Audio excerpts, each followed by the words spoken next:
Buenos días a todos, espero que se encuentren muy bien. Un especial saludo a cada uno de ustedes. Algunos seguro ya me conocen, otros probablemente no. Mi nombre es Edwin Armando García Jurado, soy docente en la institución Politécnico ASDE desde hace ya aproximadamente unos 13 años. Soy abogado titulado de la Universidad Católica de Oriente y con la institución he dictado diferentes eh, cátedras en relación con el tema del derecho. Actualmente de manera principal, la cátedra de vinculación y contratación. Algunos de ustedes seguro ha sido estudiante mío, sé que ustedes son estudiantes ya de la institución, que están en una reinducción y espero que este pequeño resumen, este pequeño informe de la nueva ley que regula la relación laboral o que hizo algunas modificaciones en la ley laboral les pueda servir. Entonces, desde ya bienvenidos, espero que aprendan mucho. Los que ya han sido estudiantes míos, seguro ya aquí van a encontrar información que ha sido ya de conocimiento, que en algunas clases hemos tocado y que seguro para este ratico que vamos a estar juntos, pues van a revalidar mucha la información que ya les he planteado a ustedes en diferentes momentos en mis clases. Quienes saben, quienes han recibido cátedra conmigo, también entenderán que esta reforma ya en algún momento la habíamos visto en las clases y mis últimos estudiantes de los últimos semestres ya habíamos hecho algún tipo de debate en relación con esas modificaciones que probablemente vendrían con la reforma que hoy se plantea por el gobierno nacional. Por parte de la institución, pues vaya desde ya plantearles el bienvenidos a todos, que este sea un excelente semestre, que sea para todos ustedes un excelente y lleno de éxito para este semestre que se viene iniciando y que seguro será un semestre de mucho trabajo, pero también de una recolección, de una buena siembra que se haga a partir de ahora para finales de este semestre.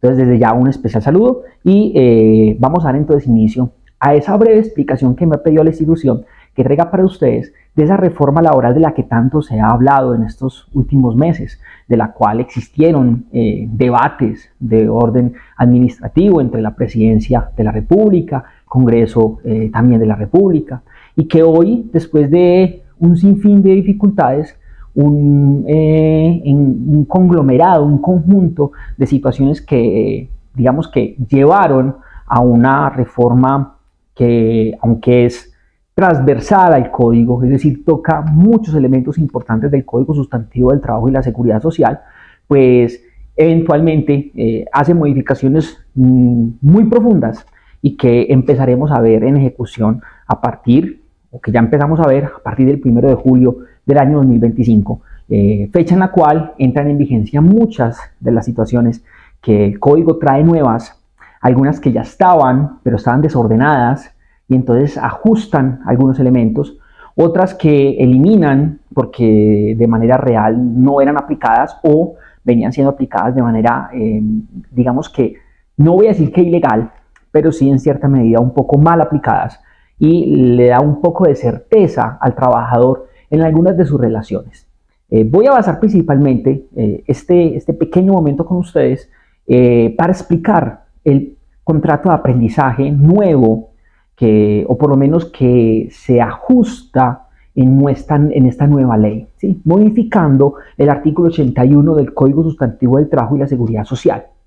Y voy a hacer alguna explicación sobre el nuevo tipo de contrato de aprendizaje y algunos elementos importantes que vienen ahí.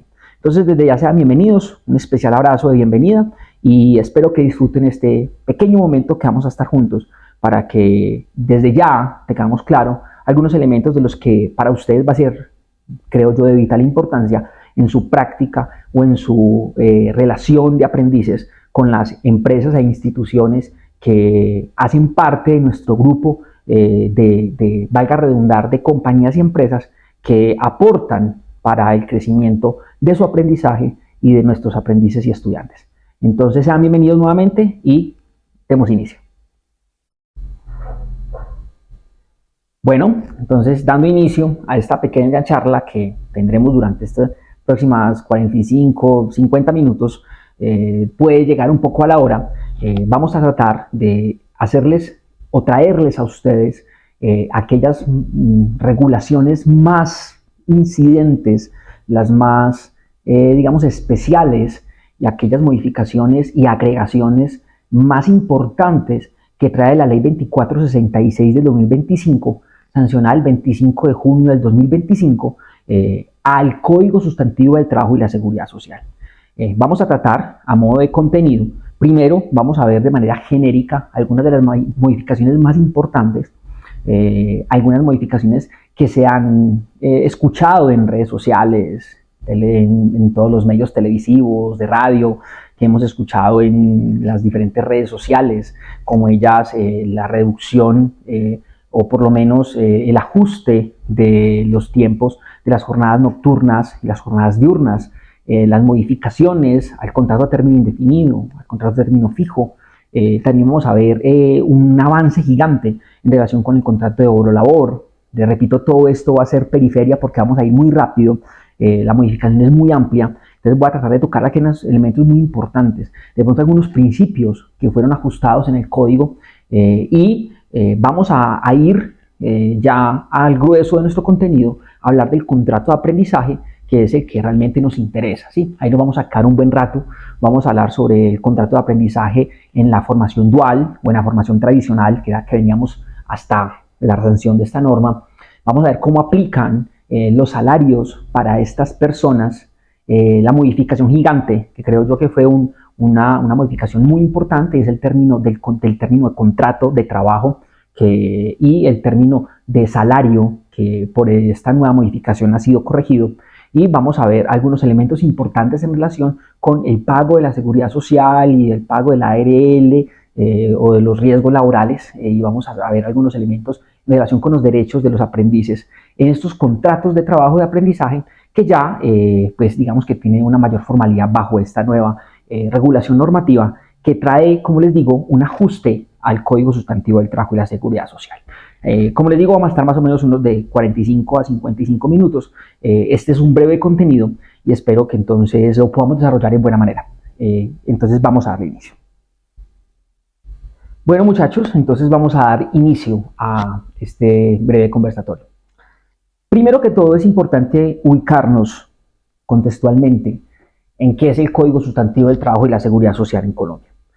El decreto 2663 de 1950 es la norma que crea el Código Sustantivo del Trabajo y la Seguridad Social. Entonces, por acá lo tengo. Mis estudiantes creo que lo conocen, ya se los he mostrado más de una vez. Es nuestro Código Sustantivo del Trabajo y la Seguridad Social. No es todo este libro, por cierto. El código es una pequeña parte, ¿no? Aproximadamente un 10% del libro, aproximadamente un 10, un 20% del libro aproximadamente.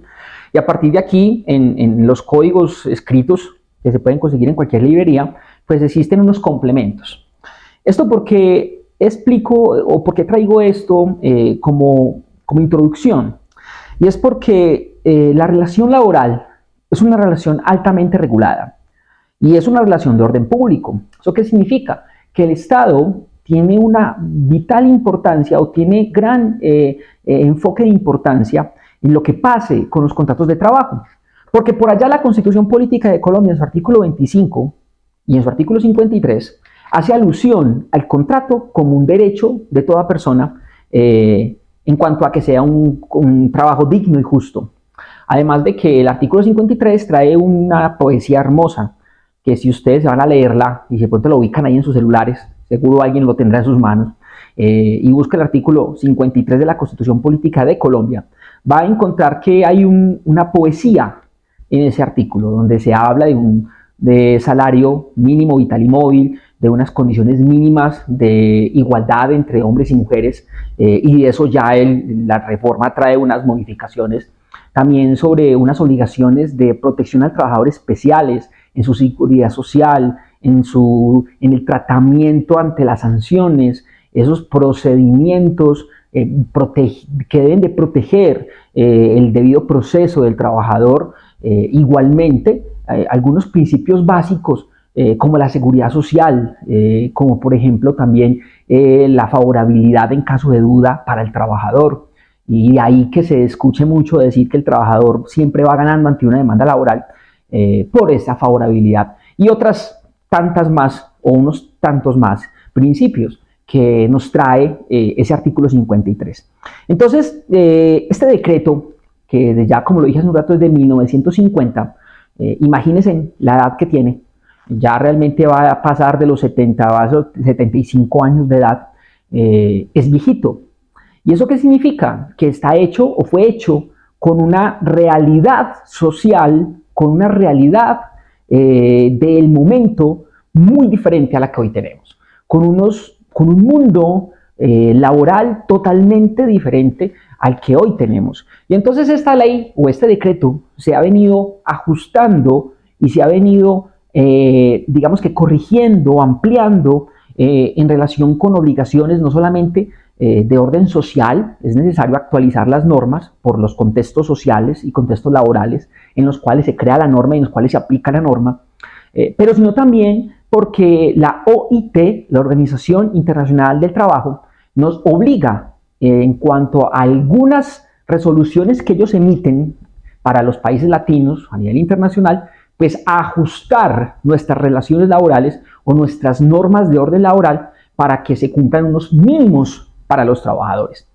Y cuando hablamos de trabajadores, hablamos de toda la relación laboral que exista de una persona en el ejercicio de su actividad física que es remunerada. Entonces, el código, digamos que al ser tan importante para el Estado, para la sociedad, inclusive a nivel internacional, pues requiere unos ajustes. Y como les repito, pues el código realmente es muy pequeño, pero los ajustes que tenemos ya de 75 años son amplios. Dentro de esos ajustes está la ley 50, el 90, que creó el sistema de cesantías actual. Está la ley 100, inclusive, que también tiene ajustes al sistema de seguridad social integral. Está la ley 7, la 732, 738, que son ajustes al código. Está la ley 789, que trajo nuevas jornadas, esa es la 789 del 2002. Y así sucesivamente se han venido haciendo ajustes al código de manera constante, de manera reiterada, actualizándolo. Y eso significa quitar y poner cosas o modificar cosas en el código para que se vaya viendo moderno. Yo en mis clases digo que al código le vamos haciendo cirugías plásticas para que se vea cada vez no más joven, pero por lo menos actualizado a la fecha. Y eso genera que nuestro código pueda seguir siendo aplicado. Entonces, lo que trae esta ley 2466 del 2025 es una actualización más a este compendio, un ajuste más, van a ser unas hojas más que le vamos a adicionar a este código para entender, para ajustar, para actualizar la realidad que hoy tenemos de la relación laboral. Como segundo punto están los ajustes más importantes que trae la nueva norma, la ley 2466. Dentro de ellos están, y voy a tratar de ser un poco, digamos que un poco amplio, y hablar un poco, digamos que no, digamos, podemos decir desordenadamente, pero por lo menos, digamos que tocando casi todo porque es muy amplia la modificación. Entonces voy a tratar de explicar un poco algunas modificaciones importantes. Una primera modificación importante que trajo el decreto, o la ley, perdón, 2466 de 2025, es que tocó los principios del código.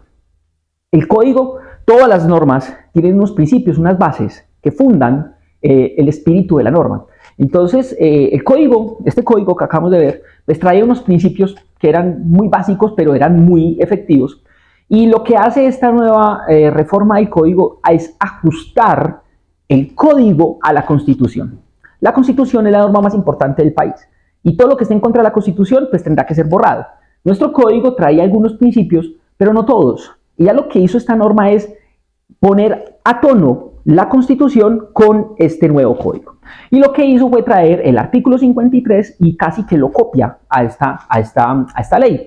Y entonces empieza a hablar del principio de garantía de un salario mínimo vital y móvil.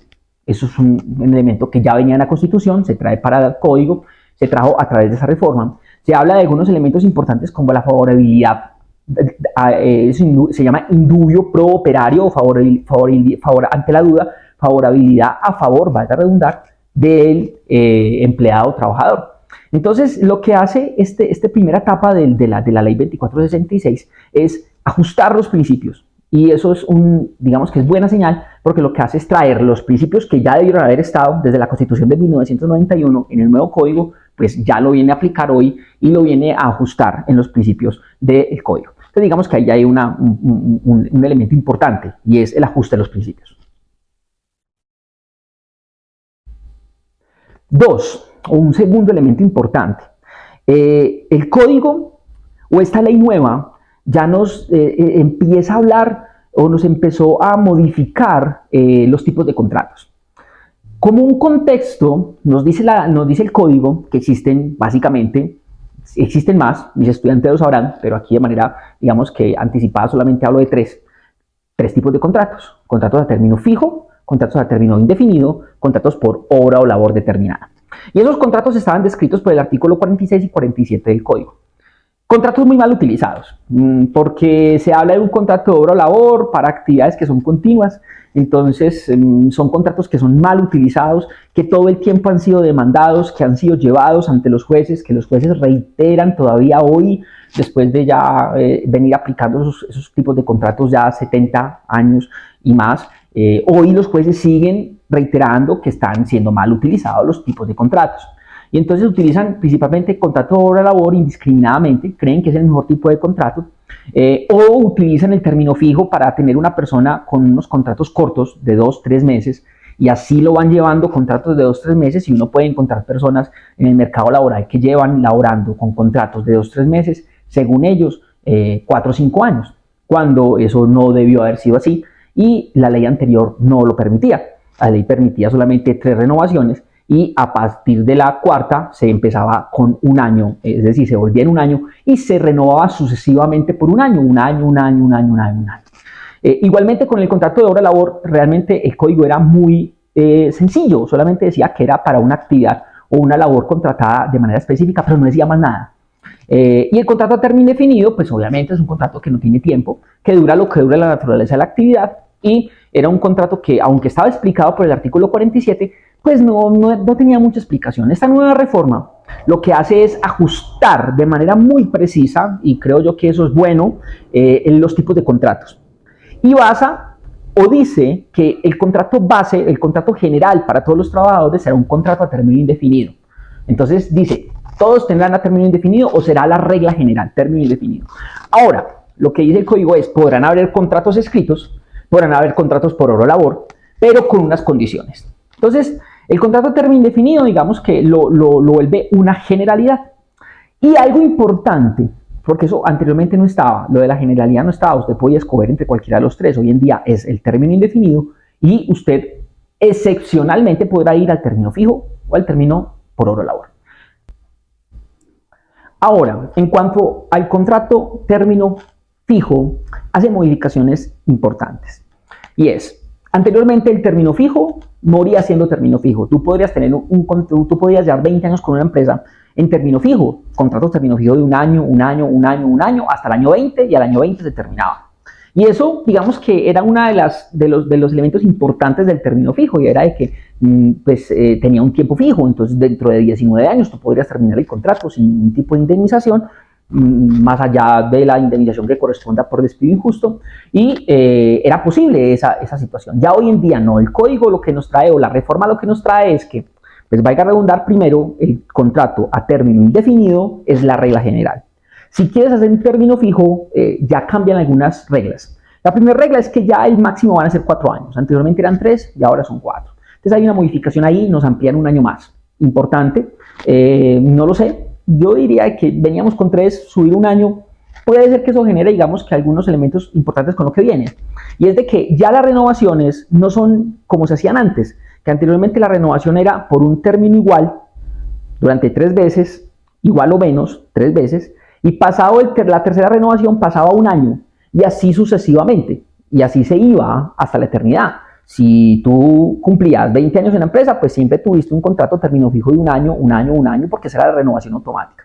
Ahora lo que el código trae es que la renovación no va a ser, digamos que siempre fija o de término fijo, sino que van a haber 3 renovaciones por el mismo término, si no se dice nada, y una vez cumplió esos 3 periodos, el cuarto periodo lo convierte en un año, y irá hasta el año 4, es decir, 4 años en término fijo.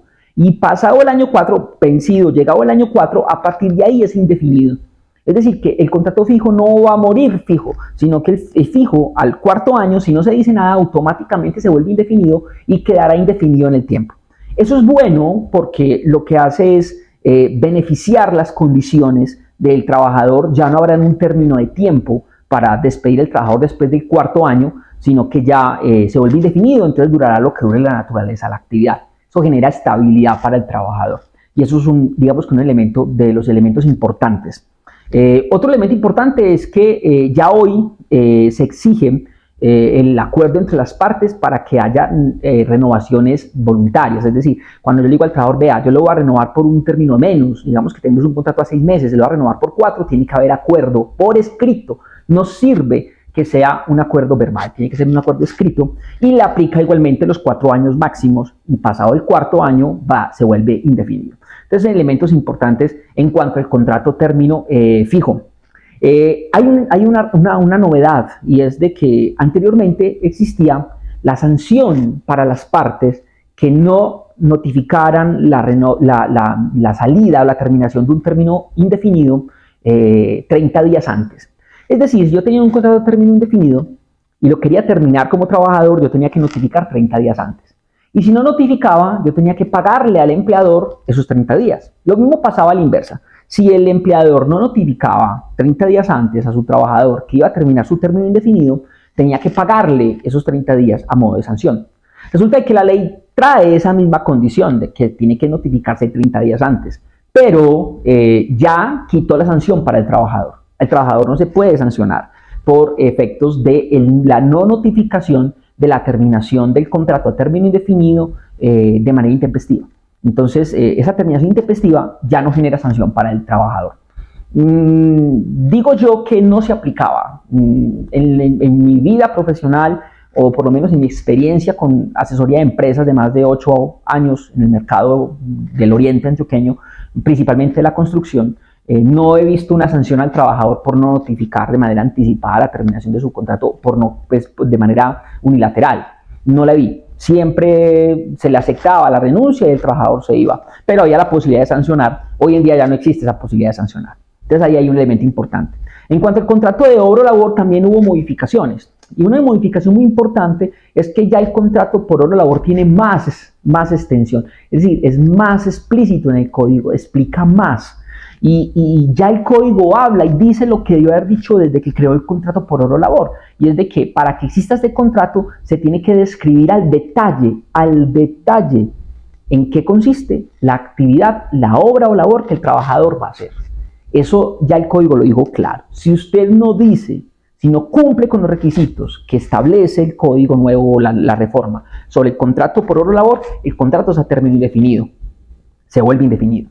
Ya lo dijo el código, eso no lo había dicho anteriormente, entonces se utilizaba muy mal el contrato por obra-labor porque tenía vacíos, porque el código no explicaba en qué consistía de manera precisa. Hoy en día ya lo explica y hoy en día es mucho más preciso y hoy en día ya el código establece de manera precisa y clara cómo funciona el contrato por obra-labor y claramente dice cuáles son las condiciones que debe cumplir y principalmente dice que se tiene que describir cuáles son las actividades que va a desarrollar de manera precisa. Y si no se describe, va a ser indefinido. También establece algunas condiciones en relación con la contratación posterior, que tiene que ser para otra obra. Yo tengo un trabajador contratado para poner los pisos del Politécnico ASDI en el primer nivel, y si quiero volverlo a contratar, tengo que contratarlo para pintar, o tengo que contratarlo para hacer 100 metros de muros, pero ya no puede ser para la misma actividad. Entonces el código ahí hace una explicación muy importante. A criterio mío eso es un avance grande.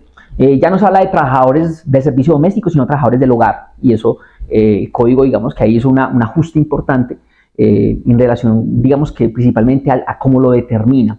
También ya el código en cuanto a los contratos habla de trabajador y trabajadoras. Hace esa diferenciación. Anteriormente se llamaba de trabajador de manera genérica. Ya hoy habla de trabajador y trabajadoras en esta reforma. Eso acompasa o digamos que es relacionado con lo que hoy se habla de hablar de los dos géneros. Entonces lo que hace es ajustar su verbalidad para el ciudadano. Elementos importantes que traen de ajustes. Esta reforma también trae unas modificaciones en relación con el proceso sancionatorio de los trabajadores. El código anteriormente no era muy preciso, se lo dejaba al RIT, al Reglamento Interno de Trabajo. Ya hoy este nuevo código habla de un procedimiento sancionatorio y establece unas etapas. Una etapa de notificación al trabajador del proceso sancionatorio, o también una etapa donde se le informa que se le va a iniciar un proceso de sanción, lo que llaman el llamado a descargos. Establece unas condiciones para esos descargos. También el código dice cómo el trabajador se puede defender, entonces establece un procedimiento para esa defensa. También dice que las empresas que tengan menos de 10 trabajadores, que sean microempresas, no les aplica ese procedimiento tan reglado, porque lo regló muy bien, eso es muy importante. Así que eso tiene que ir al RIT, pero igual tiene que cumplir con llamar al trabajador a los descargos, escuchar los descargos del trabajador y explicar el porqué de la decisión que se toma finalmente.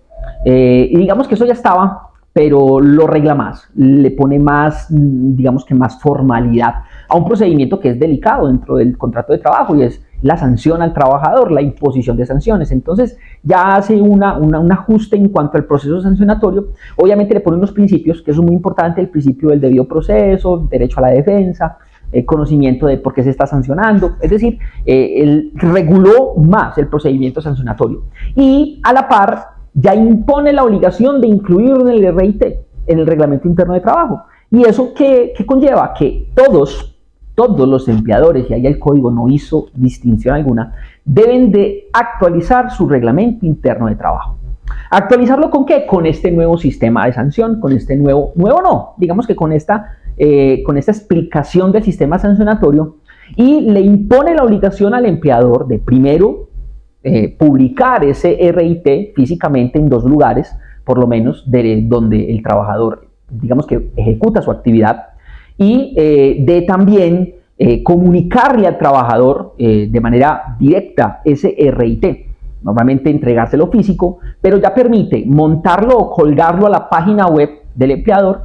También permite enviárselo al correo al trabajador, para con eso confirmar que el trabajador tiene conocimiento del Reglamento Interno de Trabajo, y que el día de mañana, cuando usted vaya a sancionar, pueda decir en esa sanción que efectivamente el trabajador incumplió una regla o una norma del Reglamento Interno de Trabajo y por eso se sanciona, y que él conoce el procedimiento de sanción. Entonces eso, digamos que ayuda a que el trabajador conozca, además de que le da claridad al proceso sancionatorio. Entonces esa modificación de los RIT es obligatoria. Para eso la ley puso 12 meses. Es decir, que a partir del 1 de julio del 2025 hasta el 1 o hasta el 31 de junio, hasta el 30 de junio del 2026, habrá tiempo para actualizar los RIT con estas nuevas normas, inclusive con las condiciones nuevas que trae jornada de trabajo y todas las modificaciones de esta ley 2466, y comunicársela a los trabajadores. Entonces, importante, esos RIT tienen que ser actualizados.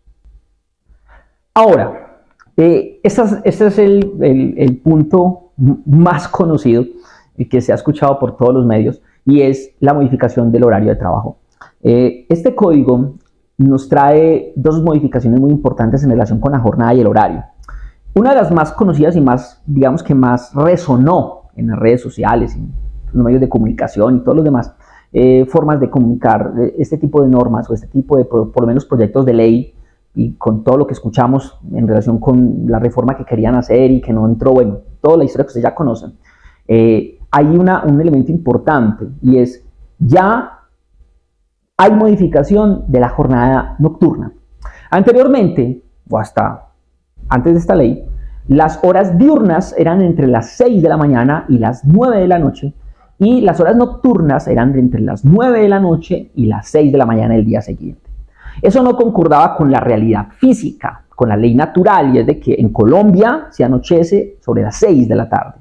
Entonces se peleó mucho esa modificación que anteriormente se tuvo, luego se bajó a 10, luego estuvo en 9, que es lo último que tuvimos, y ya ahora se pudo llevar a 7 de la noche. Entonces ya hoy la jornada diurna va entre las 6 de la mañana y las 7 de la noche, y la nocturna entre las 7 y las 6 del día siguiente. Un poco más ajustado a la realidad natural, un poco más, no es total, pero un poco más. Y obviamente después de las 7 de la noche, pues aplicarán los recargos por trabajo nocturno ordinario, en este caso 35%, no solo ha cambiado, y las horas extras nocturnas, que también aplican al 75%, eso tampoco ha cambiado. Cambió sí el trabajo dominical. Anteriormente el trabajo dominical o el trabajo de los días domingos, valga redundar que ya no es domingos, la misma reforma dice de que cuando se habla de dominical se habla del día de descanso remunerado, que puede ser cualquier día de la semana, se puede cambiar para cualquier día de la semana, y ese trabajo, ese día, el trabajo del domingo, el día de descanso remunerado, ya no se paga con un 75%, sino que ya se paga con un 100%, es decir, ya volvimos a una norma que tuvimos vieja, donde se pagaba el 100%, es decir, doblado el domingo o doblado el día de descanso remunerado. Ya el código trae nuevamente, digamos que volvió a traer esa norma de pago dominical o el pago del día de descanso remunerado doblado o con un recargo del 100%. Ahí lo que se hizo fue, como les repito, pues traer una norma vieja, eso ya lo teníamos antes, lo habíamos tenido en el 75 hasta lo último y ya ahora hablamos del 100%, con una condición, y es de que ese incremento es gradual, no es de golpe, sino que desde el 1 de julio del 25 al 1 de julio del 26, el incremento es del 80, es decir, un 5%. Del 1 de julio del 26 al 1 de julio del 27, del 90. Y del 1 de julio del 27 al 1 de julio del 28, ya vamos a tener el 100 y así sucesivamente. Entonces vamos a hacer ese incremento gradual de 80, 90 al 100, y para julio del 27 tendremos ya pago al 100%. Entonces ese incremento es gradual, no va a ser de golpe, buena decisión, principalmente para el tema del empleador. Ese golpe económico no era nada recomendado y se ajustó con esa gradualidad de incremento de esos domingos o del trabajo dominical y festivo, y eso ayudó, digamos que en cierta medida, a compasar, o por lo menos, perdón, a hacer un poco más amable ese incremento que seguro pues, va a ser importante para las empresas de este país. Esta reforma también trajo unos elementos importantes. Yo por lo menos me dedico al tema del derecho laboral y no la esperaba. Sabía que venía, pero me pareció que de pronto se iba a caer, pero entró. Y es unos ajustes a los permisos del trabajador. Ya incluyeron en los permisos obligatorios para el trabajador el permiso de citas médicas, siempre que presente previo, y eso es un término muy importante, previo, se presenten la citación o se presente la autorización y digamos que la agenda de esa cita.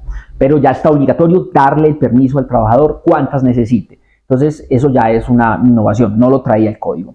También trajo algo importante, y es de que entre el trabajador y el empleador pueden acordar que si el trabajador utiliza bicicleta para ir y venir de la empresa a su casa y de la casa a la empresa, se le puede dar o se le incrementa o se le da, vaya a decir se le da porque no se incrementa nada, se le da un día de descanso cada 6 meses por utilizar la bicicleta en ida y venida, y que quede certificado ese uso de bicicleta. Eso trae una modificación, digamos que interesante, porque ya, digamos que se beneficia al trabajador que se desplaza con un medio de transporte limpio, como es la bicicleta. Eso ayuda mucho, creo yo que va a ser importante, y en cierta medida eso nos va a traer unas ventajas gigantes para el trabajador, principalmente que va a tener 2 días al año más de descanso por utilizar la bicicleta. Ahora, vamos a hablar del contrato de aprendizaje. Aquí es donde nos interesa quedarnos un buen rato. Voy a tratar de explicar algunos elementos importantes y a partir de ahí vamos a empezar como a conformar la idea del contrato de aprendizaje. Como era antes, como es ahora. Y algunas de las, digamos que, innovaciones, si se puede utilizar el término, que trae la ley 2466 del 2025 en relación con el contrato de aprendizaje. Primero, valga decir que dentro de los principios que trae esta reforma está la de estabilizar el contrato de trabajo, es decir, darle estabilidad al trabajador. Y segundo, darle como una protección especial al trabajador que está en proceso de aprendizaje o que está bajo un contrato de aprendizaje, para que en teoría ese trabajador tenga unos derechos adicionales y muy parecidos a los que tiene un trabajador tradicional, un trabajador normal bajo contrato normal. ¿Por qué? Porque resulta de que el contrato de aprendizaje anterior, el que teníamos antes, que no se ha modificado mucho, solamente algunas condiciones, era un contrato que era desfavorable, entre comillas, para el aprendiz. Entonces eso generaba que hubieran empresas que se aprovecharan de esas condiciones para eventualmente, digamos que, generar digamos que unas condiciones laborales de esa persona un poco diferentes, o digamos que no acordes con la norma. Entonces voy a tratar de explicar en algunas palabras sencillas, en palabras muy simples, qué era el contrato anteriormente. Bueno, el contrato de aprendizaje, valga decirte desde ya que es un contrato especial del código. El código tiene un capítulo para ese tipo de contrato, y anteriormente el contrato de aprendizaje era un contrato que en el derecho llamamos sui generis, es decir, un contrato extraño, diferente a lo general, diferente a lo normal. ¿Por qué? Porque era un contrato donde una empresa, un empleador, patrocinaba a un aprendiz para que durante 2 etapas de su formación el empleador ayudara económicamente a ese no trabajador, no era trabajador, sino que era a ese aprendiz, y ese aprendiz, a razón de esa ayuda, realizaba el procedimiento de formación académica, y durante un tiempo específico ese aprendiz, pues entonces primero aprendía en la unidad académica, en la unidad o en el establecimiento académico, y luego iba a hacer práctica de aprendiz en la empresa que lo patrocinó. Esa era la idea del anterior sistema. Entonces, hablábamos de que había una empresa patrocinadora o un empleador patrocinador, había un aprendiz y una institución educativa que formaba a ese aprendiz para una actividad en esa empresa. Y esa formación, vamos a llamarla formación tradicional o contrato de aprendizaje tradicional, porque así lo dice la norma nueva, lo habla como contrato tradicional. En esa formación había un máximo de tiempo de contrato, pues era escrito en un contrato término fijo, máximo de 2 años. Es decir, era un contrato término fijo de 2 años, pero primero, no había salario, no se hablaba de salario, se hablaba era de un apoyo económico, que hoy todavía sigue llamándose apoyo económico, inclusive tiene un término muy específico en la norma, enseguida lo miramos específicamente, que no es salario, o sea, no es un salario, es un apoyo económico para la formación durante el tiempo que dura ese aprendizaje. Y entonces habían 2 etapas, una etapa lectiva, que es donde el aprendiz aprende, valga redundar, en la institución educativa o en la institución de formación, y una etapa de práctica o de aplicación del conocimiento en la empresa que lo patrocinó. Entonces habían 2 etapas, una etapa de 1 año electiva y una etapa de práctica o de aplicación del conocimiento, que era la etapa ya de aplicación en la empresa que lo patrocinaba de otro año. Por eso anteriormente el contrato era de máximo 2 años, y solamente existía ese sistema tradicional. Ahora sí, bueno, y valga decir que la ayuda económica, esa compensación para la ayuda económica o ese apoyo económico era del 50%, y podía subir dependiendo de unas condiciones de la empleabilidad en el país, y unas condiciones especiales que harían que subieran, pero era muy difícil subir, entonces era el 50% en la gran mayoría de los casos. Ahora, bueno, no se hablaba nada en relación con la actividad, o sí se hablaba, pero muy poco, en relación con la actividad que desarrollaba ese aprendiz. Entonces era muy común que el aprendiz se iba, por ejemplo, de contabilidad y finanzas, y lo ponían a hacer actividades que no nada tenían en relación con esa actividad. Era muy común que lo contrataban como aprendiz, pero digamos que de administración, pero lo mandaban para un área operativa, o lo mandaban para un área que era totalmente ajena a su formación. Y se convertía en un saludo a la bandera ese aprendizaje, porque era solamente una necesidad de cubrir un puesto y también de cubrir unas obligaciones que tienen las empresas de tener aprendices en su actividad económica o en su empresa. Entonces, eran esos errores que tenía principalmente el tema del contrato, el tipo de contrato, el tiempo del contrato, 2 años, la remuneración, que era un apoyo económico y todavía sigue siendo un apoyo económico, una compensación para la formación, que era muy bajo, del 50%. También, obviamente, el tema de a qué o a qué dedicaban ese aprendiz, qué hacía ese aprendiz, y también los derechos que tenía ese aprendiz.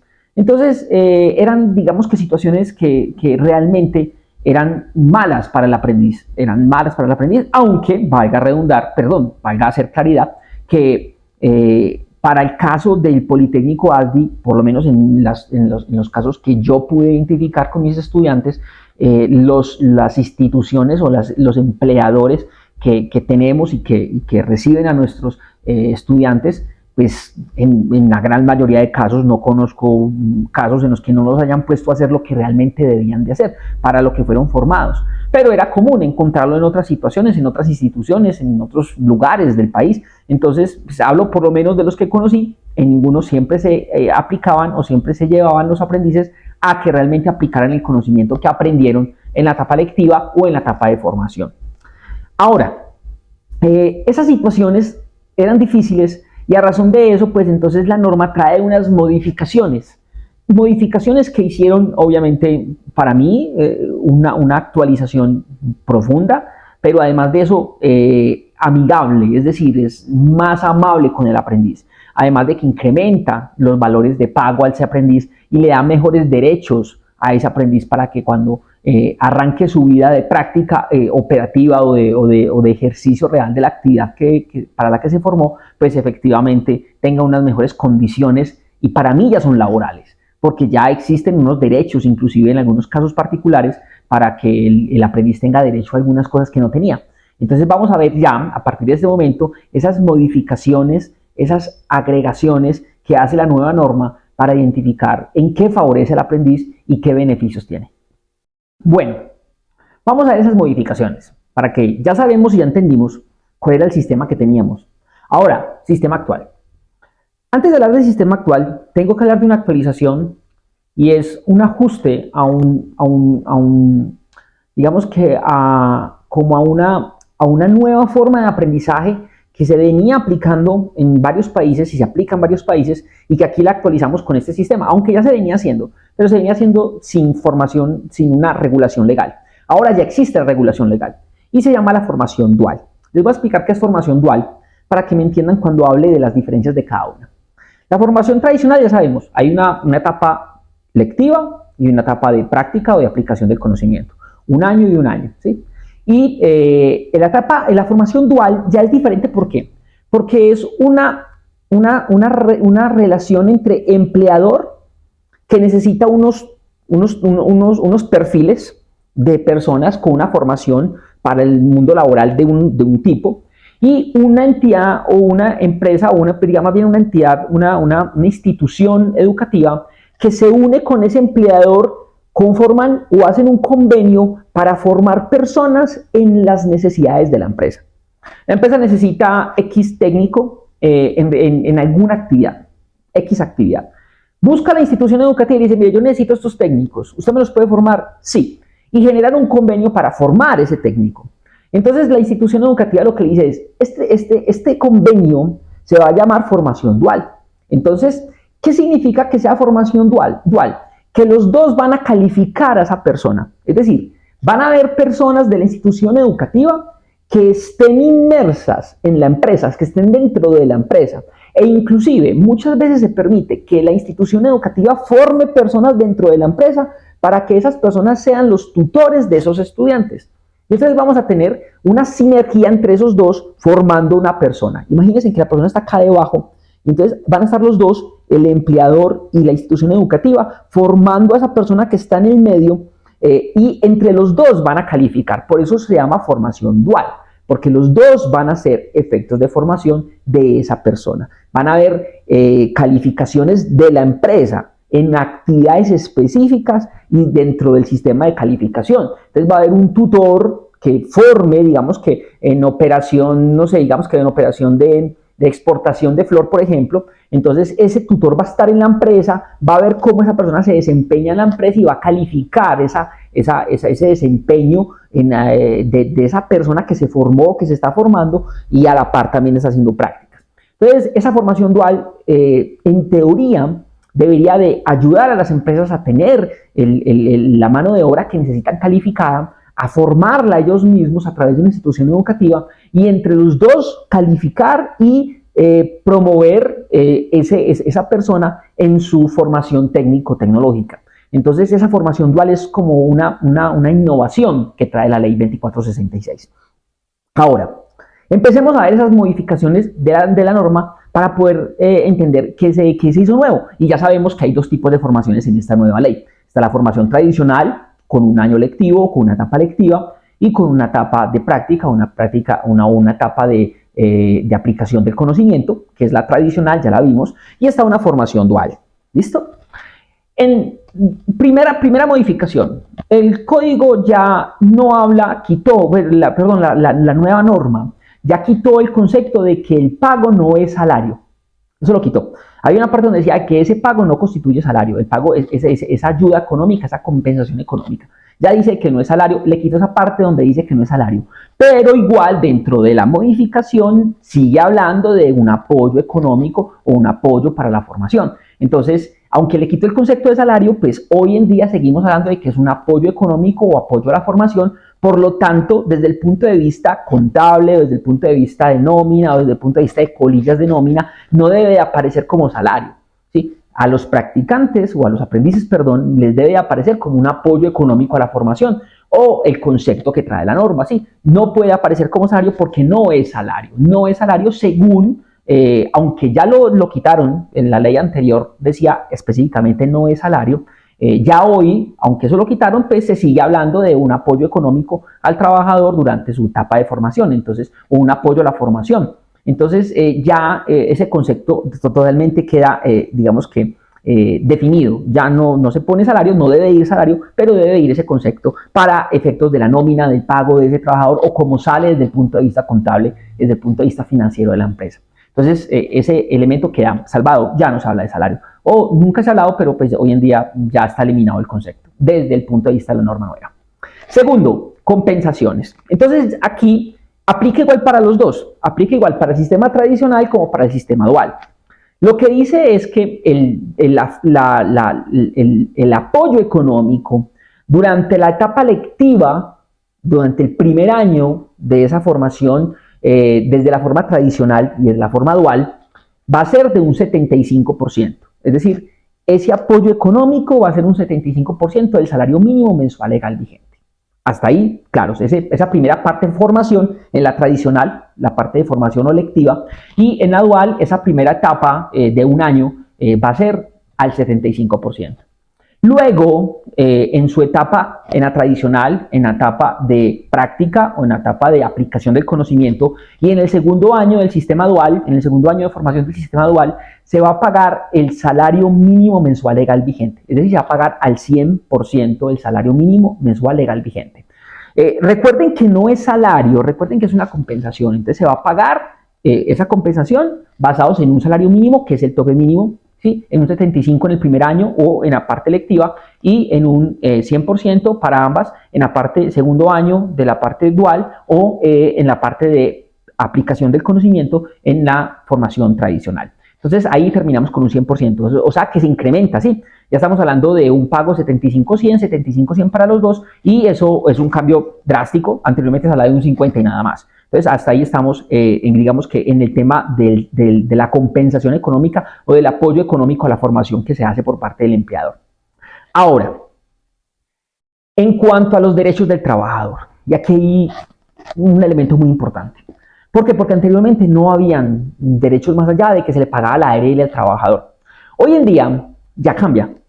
Durante la etapa lectiva digamos que del contrato, perdón, del aprendizaje por sistema tradicional, durante la parte lectiva, el trabajador debe de estar afiliado a la salud y a la ARL. Y esa afiliación la paga 100% el empleador. Es decir, el trabajador no le pueden descontar nada de su compensación económica de apoyo para estudiar, nada le pueden descontar porque es asumida 100% por el empleador. Y es pagado como dependiente, es decir, va a estar afiliado como dependiente del empleador o de ese patrocinador, que debería ser el nombre técnico realmente, patrocinador. Entonces, resumo, en la etapa lectiva, estamos en el tradicional. En la parte lectiva, ese primer año, se paga ARL salud en un 100% pagado por el empleador, y ese pago va a ser como dependiente del empleador. Entonces va a haber, tienen que afiliarlo como dependiente, pagar un 100% de salud, ARL, y todo a cargo del empleador durante esa etapa lectiva. En la etapa práctica, en la etapa donde ya se lleva el conocimiento al empleador y donde se aplica el conocimiento, que es donde ya ustedes van a ir a la institución a prestar el servicio para el cual fueron, digamos que patrocinados, o para el cual son patrocinados en la etapa de práctica, ya se paga todos los derechos. Ese aprendiz tiene todos los derechos. Tiene derecho a la prima, a las cesantías, tiene derecho a que se le compensen vacaciones, porque el código habla de que tendrá todos los derechos de un trabajador.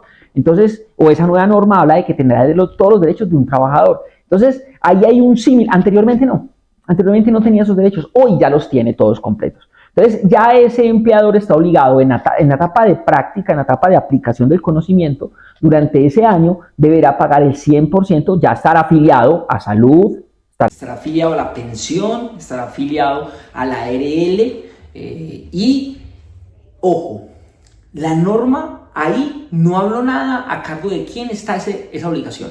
Pues en cuanto a que en la etapa lectiva sí dijo de que el 100% era pagado por el empleador, acá no. Al no decirlo quedó un vacío. A criterio mío y de algunos colegas con los que hemos hablado de este tema, hemos llegado a la conclusión de que si tiene todos los derechos del trabajador, también las obligaciones. Entonces, en esta etapa no aplicaría lo que aplica en la etapa lectiva, que es donde se paga por el empleador 100% y no se le puede descontar nada al trabajador, sino que aquí, al aprendiz, que es precisión en ese término. Mientras que aquí, en la etapa de práctica, en la etapa de aplicación del conocimiento, aquí sí se le podría descontar al trabajador, al aprendiz, esos porcentajes que la ley establece de descuento para el pago del sistema pensional, o para el pago de la cotización al sistema pensional, y las obligaciones que correspondan en porcentajes para el pago de la seguridad social. Porque la ley no dijo nada, esta ley no dijo nada en relación con esa segunda etapa, pero pues por aplicación de lógica, si tiene los mismos derechos de un trabajador, pues el aprendiz también tendrá las mismas obligaciones de un trabajador. Entonces, conclusión. En el sistema tradicional, para la etapa lectiva, la etapa de formación, el primer año, la empresa deberá pagar el 75% del salario mínimo, ese es el tope mínimo, y deberá pagar salud y ARL a su cargo, 100%.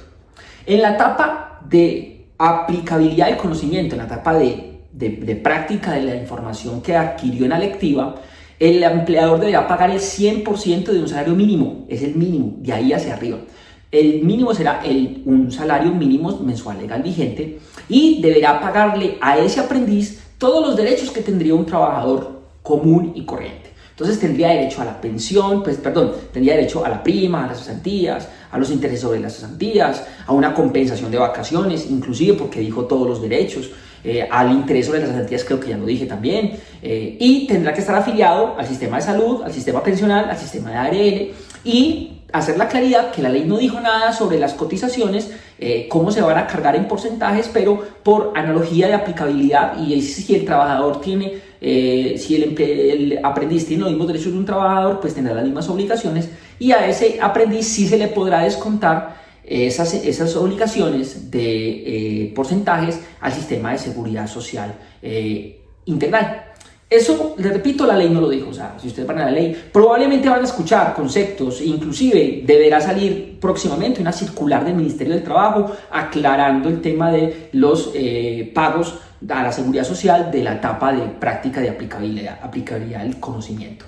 Y por último, en el sistema dual aplicará siempre lo mismo, y es la segunda etapa del sistema tradicional. Si tú estás en un sistema dual, que puede pasar, el sistema dual dice, durante toda la etapa de formación, durante todo el proceso de formación, se le va a pagar el 100% del salario, y que estará afiliado a todo el sistema de seguridad social integral y tendrá los mismos derechos de un trabajador tradicional. Entonces, el sistema dual, valga decir, lo dije hace un momento, trae muchos beneficios, y digamos que es un sistema innovador. En teoría ya viene funcionando en otros países, aquí se hacía pero con mucha informalidad, ya ahora es muy formal, ya ahora el código, o por lo menos la ley que regula el código, que reforma el código en el artículo 81, que es el contrato de aprendizaje, pues ya trae este tipo de formación, y obviamente pues innova en ese sentido en cuanto al código. Entonces, esas son las modificaciones más importantes. Hay otras modificaciones adicionales en esta norma. Es una norma extensa, es una norma que todavía estamos digiriendo muchos profesionales porque trae muchas modificaciones en el código, pero para efectos prácticos la institución me pide esta información que ustedes han tenido el día de hoy. Espero les haya servido montones. Hay mucho más que decir, obviamente.